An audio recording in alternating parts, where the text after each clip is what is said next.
Hello everybody and welcome back to another one of those videos where I talk about updates on the Steam version of Dwarf Fortress coming from Toady1 and KitFox.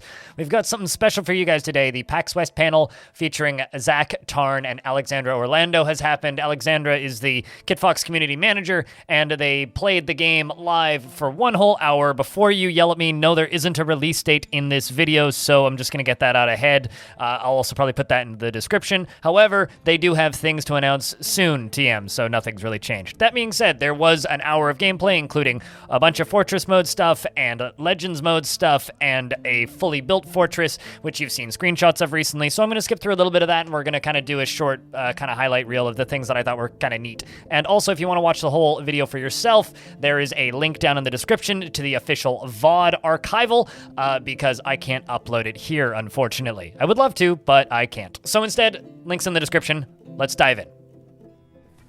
Hello, everybody. My name is Alexandra Orlando, and I'm the community manager for KitFox Games, the publisher of the Dwarf Fortress Steam Edition. Yes, okay.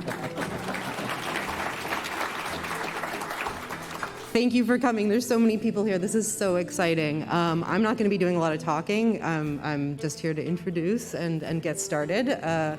We have a gameplay demo for you. This is the first time that Dwarf Fortress has ever been played live, or at least this version of Dwarf Fortress has been played live. So this is like a very special inside look. We don't know what's going to happen exactly, but we're excited to find out. So yeah, without further ado, we have Tarn and Zach Adams here who are going to talk about Dwarf Fortress.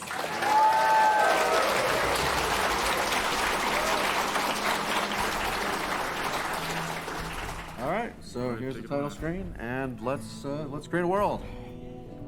So one of the first things that we see here is a whole lot of world gen. They're going to be going through and generating themselves just a 100-year-long world, and we get to see a little bit of footage of the new world generation itself. As you can see up in the top left of the screen, there's actually like this like news kind of thing that scrolls by in real time, and at some point here a dragon gets killed or kills somebody, and Tarn exclaims at it. But if you keep an eye up there, there's now that news ticker that they've talked about. Now we've seen screenshots of it before, but this is our first time actually seeing it happening live in any kind of recorded context.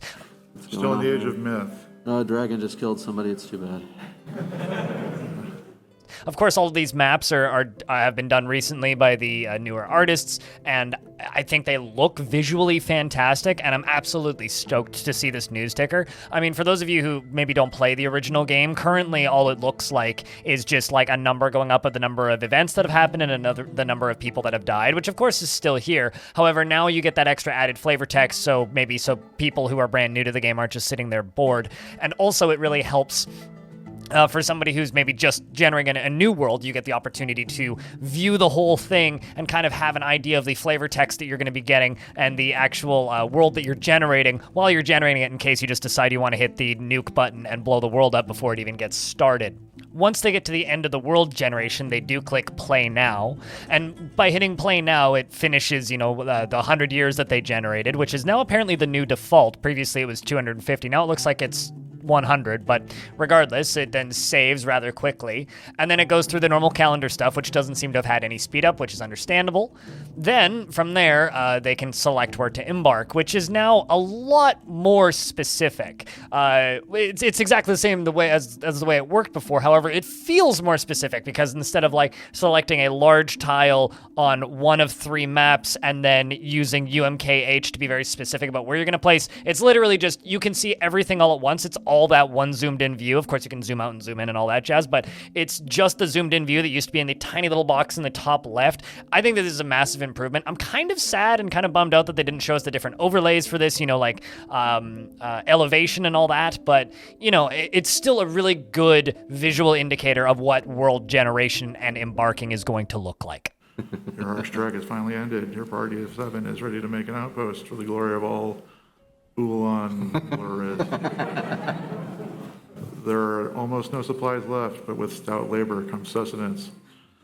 Whether by bolt, plow, or hook, provide for your dwarves. You are expecting a supply caravan just before winter entombs you, but it is spring now, enough time to delve into secure lodgings ere the cougars get hungry. A new chapter of Dwarven history begins here, at this place, Molum's. Crift Guild, strike the earth. Guild, all right. All right.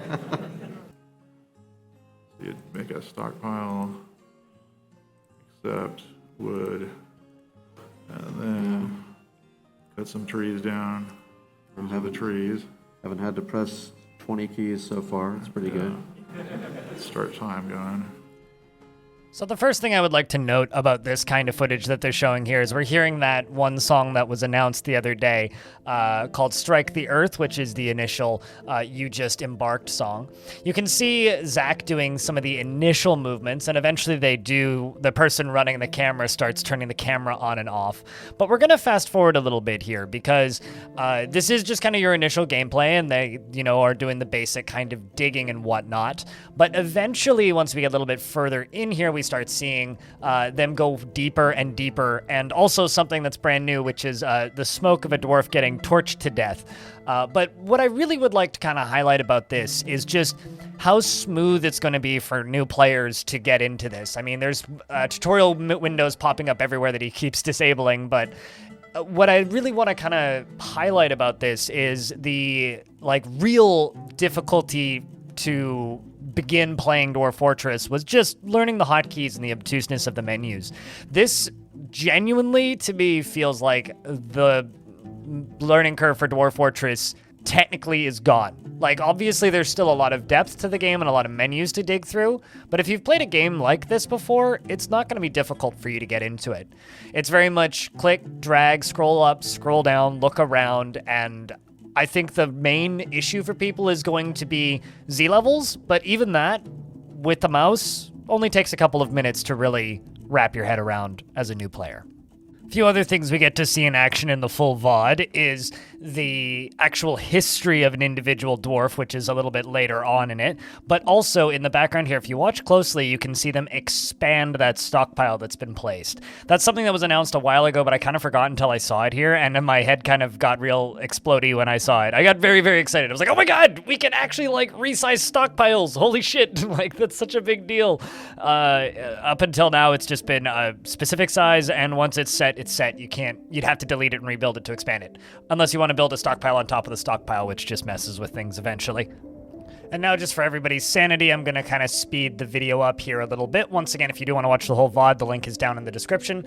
But here you can see them just mining through and, building out rooms and working on things.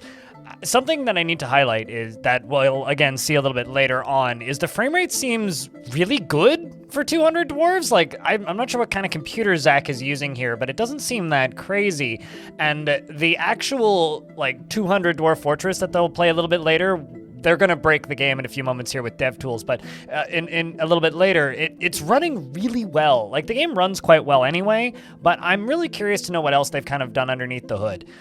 So shout outs to all these search functions here, which you're going to see as they kind of go through the inventory a little bit.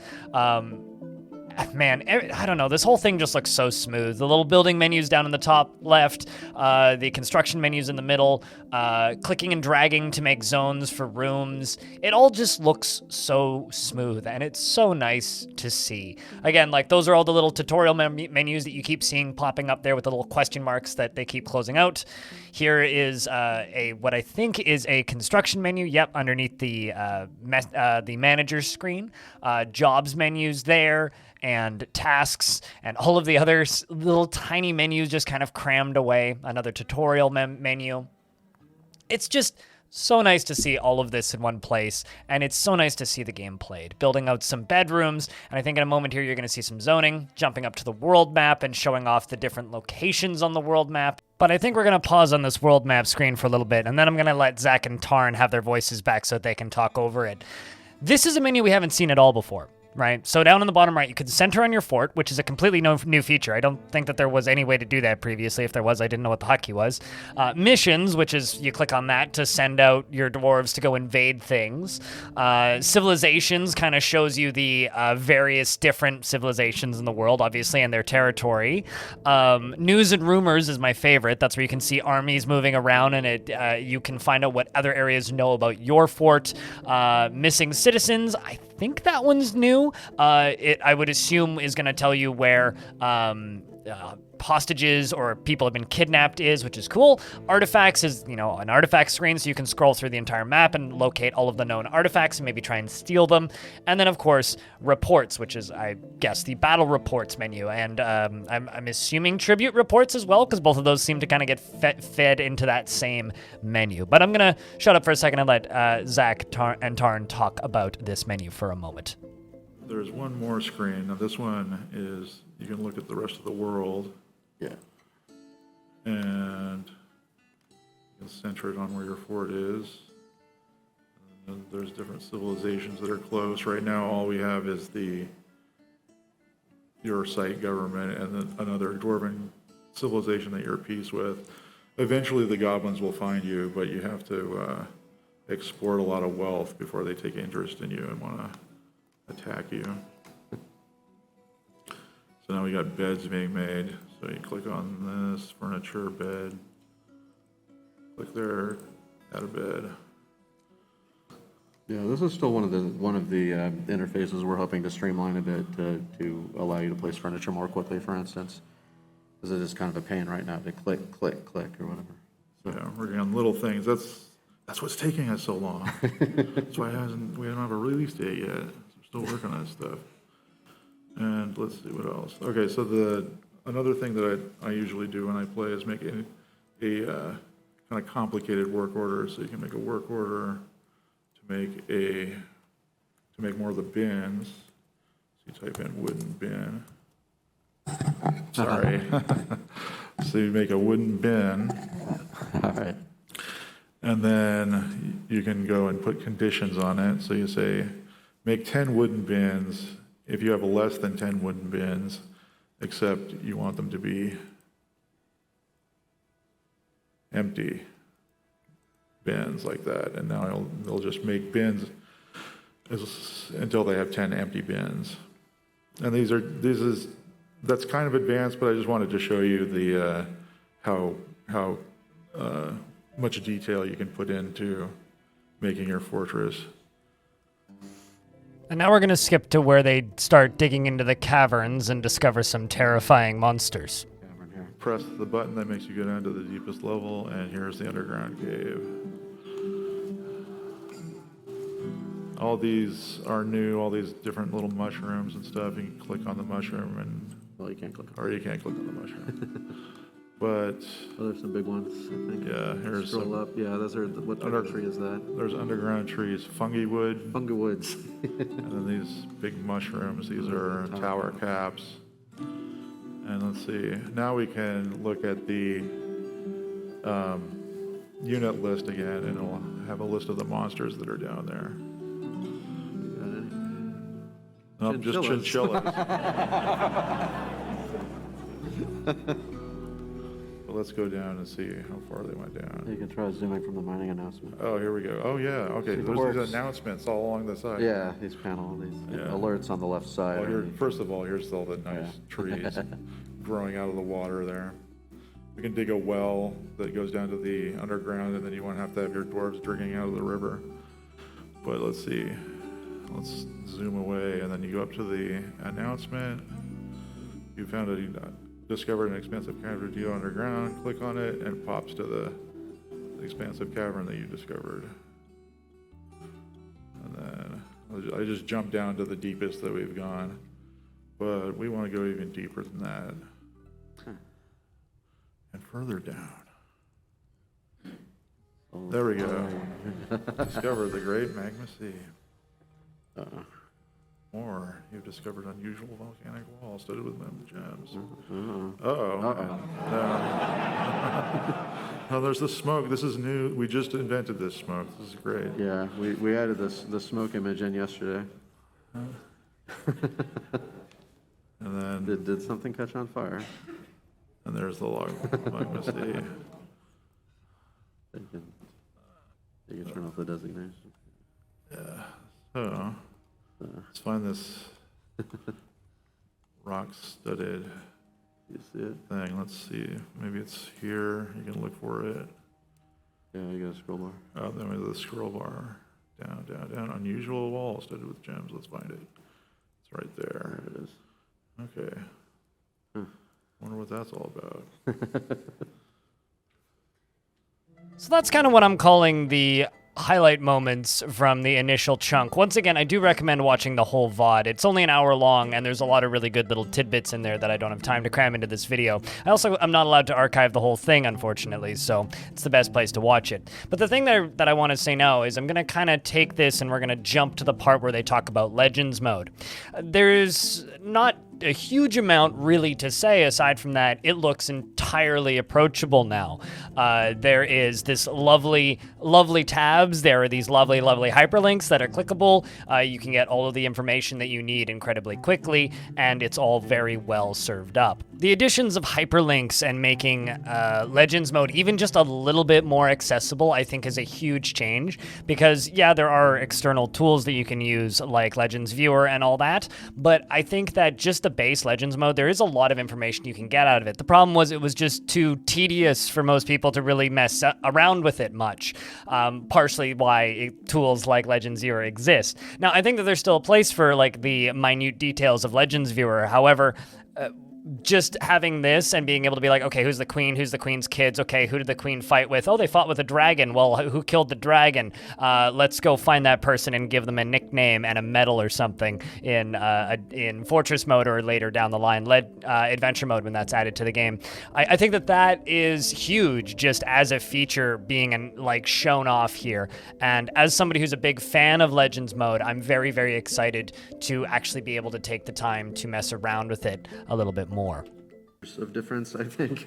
Yeah. That's quite a bit better. But yes, this is civilizations and entities. There's 20,000 historical figures. So let's look at a bigger fort now. Yeah. Okay, so that would be Top one. continue active save. Yeah.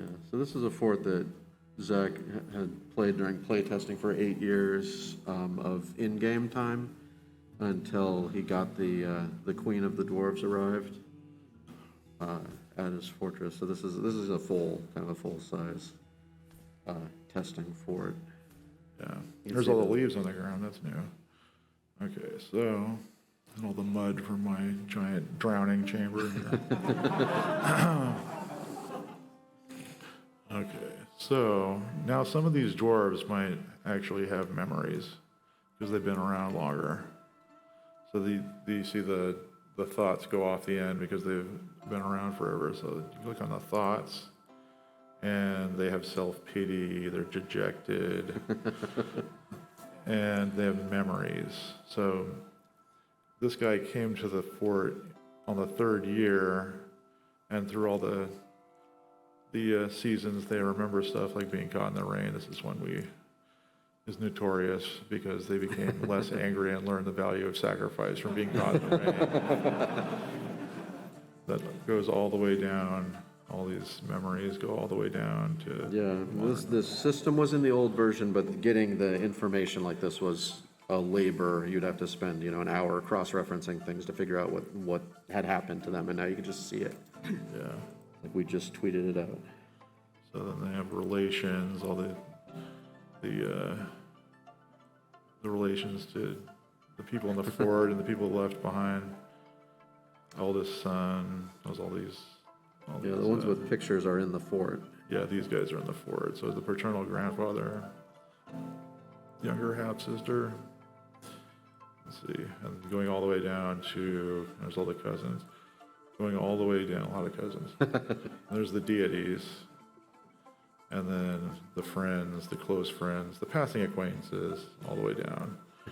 So, and then any of these guys you can just click on and zoom over to them and look at their thoughts.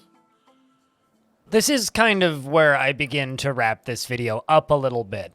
I'm going to kind of jump through a bunch of different scenes in the background so you can kind of see bits and pieces of Zach's fort here. This is the fort that, of course, that we've seen screenshots of recently. Some of you might notice the giant that's dead in a couple of the shots, but I think this is looking really, really smooth. The game looks very, very good. It seems to be running very, very well, and for the most part, like, the UI looks really damn good. I know that there's one point where they comment that the search functions aren't fully optimized and don't work properly in every single instance, and there's still little UI tweaks that they're working on, but they're definitely far along into the polishing phase at this point.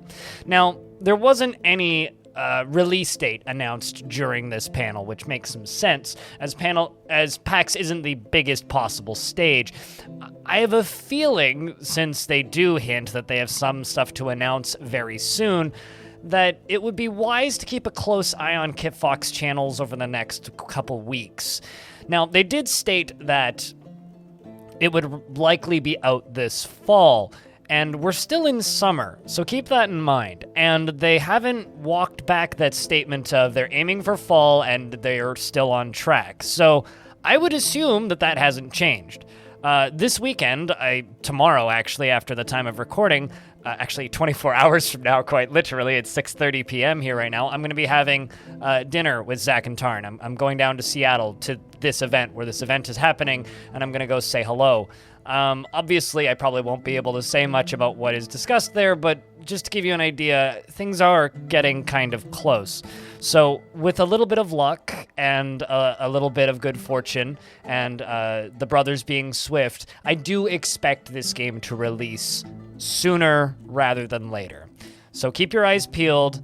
To those of you who are waiting, I understand waiting is difficult, and to everybody who's been patient all this time, especially those of you who've been around this channel for a while, I just want to say thank you for being so dedicated and awesome, and to everybody who's, patiently waiting for Zach and Tarn to finish the game. If you really insist on throwing money at Zach and Tarn, I do recommend that you go over to bay12games.com/support, which is where you can support Zach and Tarn directly, either via Patreon or via their PayPal link directly. I'll leave a link in the description of this video, as I usually do. If you want to get notifications about KitFox updates directly in your inbox, there is a link to the KitFox newsletter in the description of this video as well. And once again, I know I've mentioned it multiple times, the link to the full VOD of the PAX panel is in the description of this video. I just want to say a big shout outs to everybody who's watched this video, however, especially if you've made it this far, because it's been a long day for me, and I hope that you enjoyed this quick upload. Thank you very much for watching.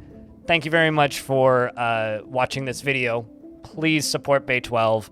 If you want to support me and the videos that I do, you can do that via my Patreon, or Super Thanks, or all of the usual means. If you want to see me stream video games live, twitch.tv/BLINDIRL. And if you happen to be at PAX, hop into my Discord, there's a link in the description, and shoot me a DM, and I'll be around Saturday, Sunday, and Monday, although I won't be arriving until pretty late in the afternoon Saturday, and I leave relatively early Monday. So Sunday is your best chance if you happen to be at the convention. Thank you very much for watching this video, and I hope to see you in the next one. Final thoughts? Final thoughts? Yeah, I don't know. In conclusion. In conclusion, you should really, really consider buying this game.